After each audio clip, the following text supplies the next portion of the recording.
Hey guys, good evening. और आज मेरे K20 Pro में मैंने इंस्टॉल किया है साइबेरिया OS। तो गाइस चलिए जल्दी से देख लेते हैं कि साइबेरिया OS एक्चुअली में कैसा है, यूज करने लायक है या नहीं।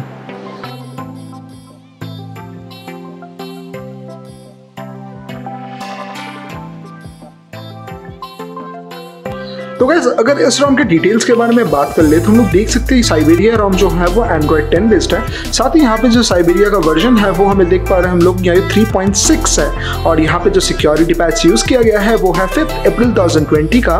और यहाँ पे जो कर्नल यूज किया गया है वो है सोवियत स्टार कर्नल। ये बिल्ट है अप्रैल 30 2020 का।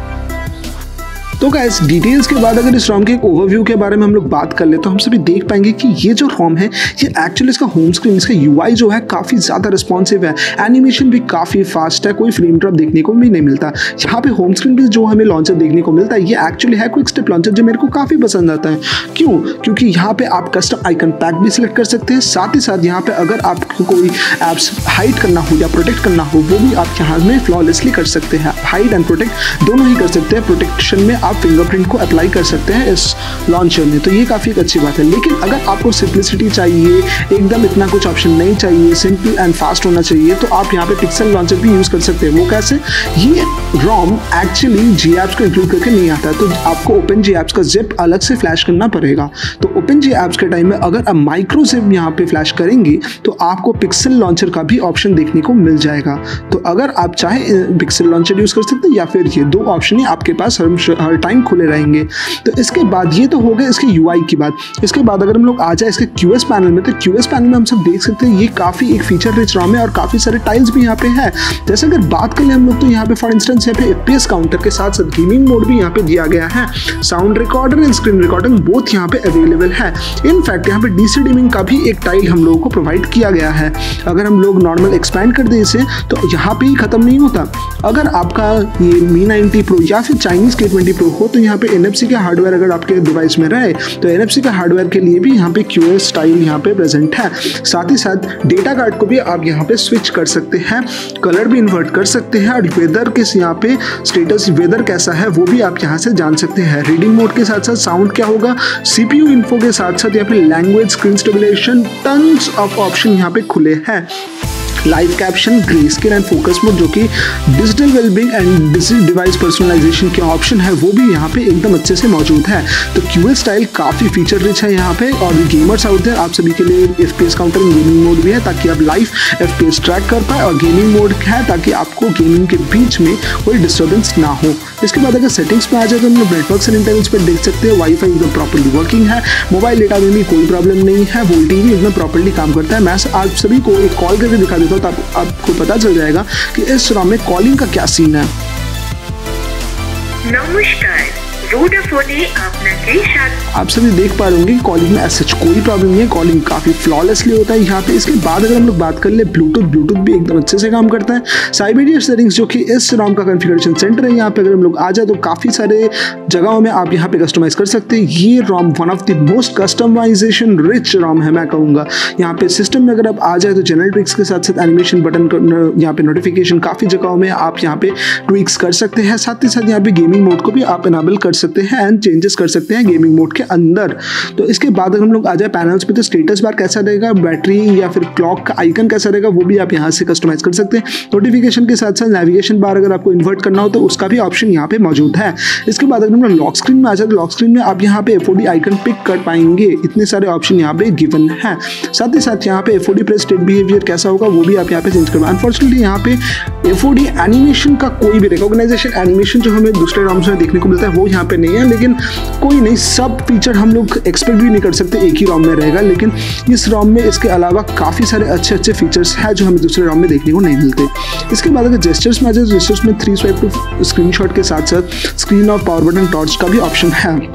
इनफैक्ट यहाँ पे आप डबल टैप टू स्लीप, और डबल टैप टू स्लीप 2 बार है, क्योंकि एक है नॉर्मल लॉक स्क्रीन को डबल टैप करके आप स्लीप कर सकते हैं या कोई भी एक स्क्रीन के पार्ट को, और एक है आप यहाँ पे स्टेटस बार में भी डबल टैप करके स्लीप में भेज सकते हैं अपने फ़ोन को। तो ये भी एक काफ़ी अच्छा फीचर है। इसके बाद अगर बैटरी की बात करें तो बैटरी भी काफ़ी यहाँ पे अच्छी बैकअप मेरे को यहाँ पे प्रोवाइड हुआ है। अगर आप एक बार फुल चार्ज करें तो ऑब्वियसली आपको यहाँ पे 6 से 7 घंटे का बैटरी ऑन टाइम तो आराम से मिल जाएगा। इसका मतलब मीडियम यूसेज में आप लगभग 1 से 1.5 दिन का बैटरी लाइफ तो आराम से मिल जाएगा आप सभी को। इसके बाद अगर वॉल्यूम एंड डिस्प्लेस में आ जाए तो डिस्प्ले की बात अगर पहले कर ले तो डिस्प्ले में भी लगभग सभी ऑप्शन यहाँ पे अवेलेबल है जो स्टैंडर्ड AOSP ROMs में होना चाहिए। साथ ही यहाँ पे अगर बात कर ले यहाँ पे थीमिंग का भी ऑप्शन दिया गया है। आप एक्सेंट कलर, बॉडी फॉन्ट और आइकन शेप को भी यहाँ से कस्टमाइज कर सकते हैं। एम्बिएंट डिस्प्ले को भी यहाँ से ऑन कर सकते हैं, और डीसी डिमिंग जो कि एंटी फ्लिकर मोड है वो भी यहाँ से होता है, आप यहाँ से कंट्रोल कर सकते हैं। गेम ड्राइवर प्रेफरेंस का भी ऑप्शन यहाँ पे हम लोगों को मिल जाता है। इसके बाद साउंड्स में आ जाए तो साउंड्स में मीडिया साउंड आप देख सकते हैं एकदम प्रॉपर्ली वर्किंग है। साउंड को लेकर ऐसा कोई प्रॉब्लम नहीं है। साथ ही साथ अगर बात कर ले तो डायरेक्ट साउंड एनहांसर जो कि मी साउंड एनहांसर है वो भी यहाँ पे एकदम अच्छे से काम करता है, प्रेजेंट है। इसके बाद इसका स्टोरेज, प्राइवेसी, लोकेशन, ये सब की बात मैं नहीं करूंगा क्योंकि ये कॉमन है, लगभग सभी AOSP ROMs में हम लोगों को कॉमन देखने को मिल जाते हैं। अगर सिक्योरिटी की बात कर ले तो यहाँ पे स्क्रीन लॉक, फिंगरप्रिंट और यहाँ पे फेस अनलॉक का भी ऑप्शन दिया गया है। आप सभी को मैं फेस अनलॉक एक्चुअली इनेबल करके दिखा देता हूँ ताकि आप सभी को पता चल जाए कि फेस अनलॉक एक्चुअली में कैसा है। यहाँ पे तो आप सभी देख पा रहे होंगे मैंने डिवाइस को लॉक किया और ये रहा मेरा डिवाइस जो है वो ऑन कर गया। मैं तो नीचे करके दिखाता हूँ, पॉपअप ऑन होता है, मैं कुछ हाथ नहीं देता हूँ डिवाइस को और मेरा डिवाइस जो है वो एक्चुअली में ऑन हो जाता है। तो ये फेस अनलॉक काफ़ी फास्ट काम करता है and the fingerprint is also pretty good. Fingerprint को लेकर भी कोई इशू नहीं है, काफ़ी रिस्पॉन्सिव है एंड यहाँ पे in display fingerprint screen of FOD भी प्रेजेंट है। इसका मतलब आपका फ़ोन का स्क्रीन जब ऑफ रहता है तब भी आपका फिंगरप्रिंट जो है काम करेगा। तो ये भी एक काफ़ी अच्छी बात है इस ROM में। तो इसके बाद अगर हम लोग बात करें इसके अकाउंट्स, एक्सेसिबिलिटी, ये सारे भी टिपिकल एंड्रॉइड 10 फीचर है जो सब ROM में लगभग कॉमन रहते हैं। तो इसके बाद अगर डायरेक्ट एज ए सिस्टम में तो सिस्टम में आप सभी देख पाएंगे काफ़ी सारे ऑप्शन हैं। फ्रंट कैमरा के साउंड इफेक्ट्स भी आपसे आप सिलेक्ट कर सकते हैं, साथ ही साथ जेस्चर्स भी कंट्रोल कर सकते हैं। रूल्स के भी ऑप्शन दिए गए हैं और यहाँ पे मल्टीपल यूजर है जो कि नॉर्मली हर ROM में आपको देखने को मिल जाता है। अपडेटर, सिस्टम अपडेटर भी प्रेजेंट है। इसका मतलब क्या, इसका अगर फ्यूचर कोई अपडेट रिसीव होता है तो आपको अलग से डाउनलोड नहीं करना पड़ेगा जिप और अलग से कस्टम रिकवरी से फ्लैश नहीं करना पड़ेगा। इंस्टेड यहाँ पे आपका अपडेट आ जाएगा OTA अपडेट की तरह, यहाँ से आप इंस्टॉल कर सकते हैं डायरेक्टली विदाउट एनी प्रॉब्लम। तो ये काफ़ी अच्छी बात है। यहाँ पे सिस्टम अपडेटर दिया गया है, इससे क्या होगा, टाइम सेव होता है एंड उतना कुछ कॉम्प्लेक्सिटी नहीं होता ROM मतलब अपडेट आने पर इंस्टॉल करने के टाइम। तो ये एक काफ़ी निफ्टी फीचर यहाँ पे दिया गया है। इसके बाद अगर थोड़ी कुछ डिटेल्स के बारे में बात कर ले तो यहाँ पे आप सभी देख पाएंगे कि सेलिनक्स स्टेटस जो है वो इन्फोर्सिंग में ही है, तो ये यहाँ पे प्रॉब्लम नहीं होगी आप सभी को। यहाँ पे परमिसिव स्टेटस नहीं है, यहाँ पे एनफोर्सिंग स्टेटस यहाँ पे है।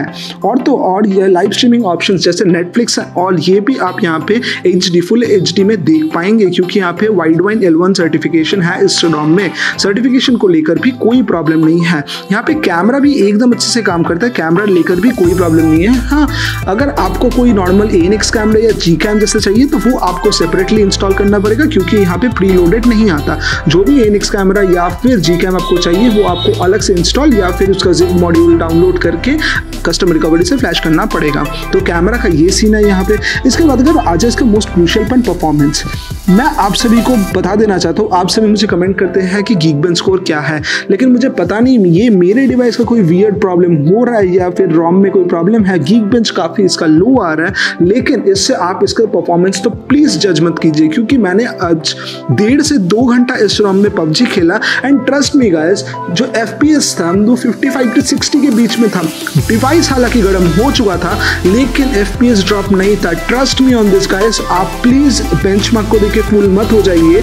बेंचमार्क को देखे इस ROM को जज मत कीजिए, आप खुद इंस्टॉल कीजिए। उसके बाद अगर आपको पसंद नहीं आया तो आप ज़रूर से चेंज कर सकते हैं, लेकिन आप प्लीज़ यूज़ करके उसके बाद जज कीजिए ROM को क्योंकि मेरे को काफ़ी अच्छा परफॉर्मेंस देखने को मिला इस ROM में। लेकिन फिर भी आप सभी चाहते हैं मैं बेंचमार्क स्कोर शो करूँ, इसलिए मैं शो कर दे रहा हूँ।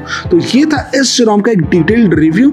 अगर आप सभी ये सोच रहे हैं कि इसे इंस्टॉल कैसे करें और आपको नहीं पता कैसे करें तो गाइस चलिए जल्दी से देख लेते हैं इसका इंस्टॉलेशन प्रोसीड्योर कैसा है।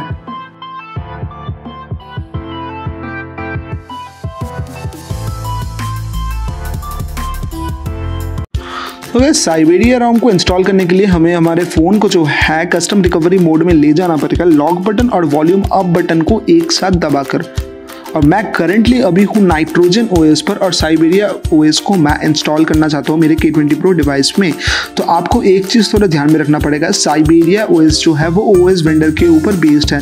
तो ज़रूर से आप इस रोम को फ्लैश करने के पहले पिछले कोई भी रोम में अगर ओएस वेंडर के ऊपर बेस्ड ना हो, जैसे अभी मेरा जो पिछला वाला रोम है नाइट्रोजन ओएस, ये भी ओएस वेंडर के ऊपर बेस्ड है, तो I can transfer it easily. लेकिन आप अगर कोई MIUI बेस्ड वेंडर रोम के ऊपर हो तो प्लीज़ अपने वेंडर को बैकअप में रख ले अपने, ताकि आप जब साइबेरिया ओएस से कुछ किसी और रोम में आप जाना चाहें तो आपको फिर से फर्मवेयर फ्लैश ना करना पड़े। आप चाहे तो अपने वेंडर को रिस्टोर कर पाएंगे, लेकिन फिर भी अगर कोई प्रॉब्लम हुआ तो आपको दूसरे रोम में जाने के पहले आपको पहले MIUI का फर्मवेयर जो है फ्लैश कर लेना पड़ेगा। अगर वो आपका दूसरा रोम जिसमें आप जाना चाहते हैं वो अगर MIUI वेंडर के ऊपर बेस्ड हुआ तो ये आप ज़रा ध्यान में रखिएगा कि साइबेरिया रोम जो है वो ओएस वेंडर के ऊपर बेस्ड है। तो चलिए आ जाते हैं इसके इंस्टॉलेशन प्रोसीड्यूर में। तो पहले आपको क्या करना पड़ेगा, वाइप कर देना पड़ेगा Dalvik cash system data. Backup का प्रोसीड्यूर मैं नहीं दिखा रहा हूँ क्योंकि मैंने वेंडर बैकअप एक्चुअली मैंने कर लिया है। यहाँ पे आप सभी देख पा रहे हैं मेरे पास एक वेंडर का एकदम क्लियर बैकअप यहाँ पे है, तो इसलिए मैं बैकअप का प्रोसीड्यूर नहीं दिखा रहा हूँ। सो प्लीज़ आप सभी बैकअप कर लीजिएगा, ज़्यादा कुछ नहीं है। यहाँ पे बैकअप्स में जाना पड़ता है, उसके बाद प्लस दबाना पड़ता है, फिर यहाँ पे वेंडर इमेज को यहाँ पे सिलेक्ट करना पड़ता है। बूट को आप यहाँ से हटा दे सकते हैं, सिर्फ वेंडर इमेज को अगर लेना हो तो वेंडर इमेज को यहाँ पे सिलेक्ट करके यहाँ पे नॉर्मली स्वाइप कर देना पड़ता है। तो ये है बैकअप का पूरी तरह से प्रोसीड्यूर। तो मैंने भी कर लिया वाइप के बाद हमें क्या करना पड़ेगा, डाउनलोड यहाँ पे साइबेरिया रोम का जो है जिप फाइल सिलेक्ट करना पड़ेगा और उसे फ्लैश कर देना पड़ेगा।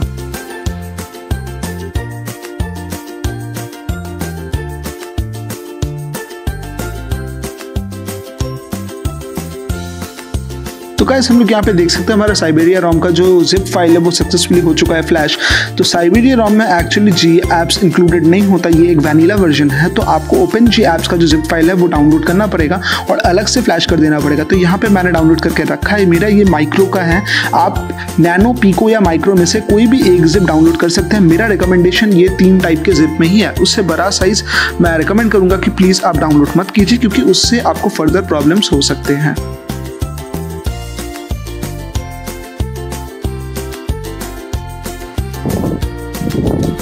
तो गाइस हम लोग यहाँ पे देख सकते हैं हमारा जो OpenGApps का जिप है वो भी सक्सेसफुली फ्लैश हो चुका है। अब ये दोनों ही जब हो चुका है हम लोग सिंपली इसे रिबूट टू द सिस्टम जो आइकन आपको यहाँ पे नीचे दिख रहा है उसे बस आपको क्लिक कर देना है। तो यहाँ पे हम लोग का रेडमी का लोगो जो है वो आ चुका है। इसके बाद हम लोग बूटिंग एनिमेशन जो है साइबेरिया रोम का वो देख पाएंगे।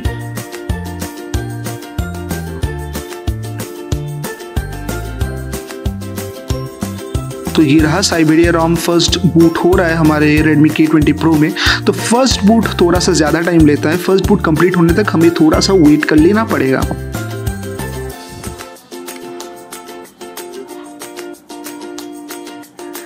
तो ये रहा साइबेरिया रोम जो हम लोग का स्टार्ट हो चुका है। हमें नॉर्मली अब स्टार्ट में क्लिक कर लेना पड़ेगा। क्लिक करने के बाद आइदर आप अपने मोबाइल नेटवर्क पे कनेक्ट हो सकते हैं या फिर वाईफाई में कनेक्ट होना ज़्यादा रिकमेंडेड है। तो यहाँ पे हम लोग वाईफाई में कनेक्ट हो जाएंगे। इसके बाद जो बेसिक एंड्रॉयड के फॉर्मेलिटीज़ है वो सब हम लोगों को पूरे कर लेना पड़ेगा। एंड ये जो फॉर्मेलिटीज़ है ये एक बार पूरा हो जाने के बाद हमारा जो रोम है ये एकदम से रेडी हो जाएगा डे टू डे यूजेज के लिए। तो अगर ये वीडियो आप सभी को अच्छा लगा, हेल्पफुल लगा तो please do like, share and subscribe to my channel और मिलते हैं आप सभी को नेक्स्ट वीडियो के साथ।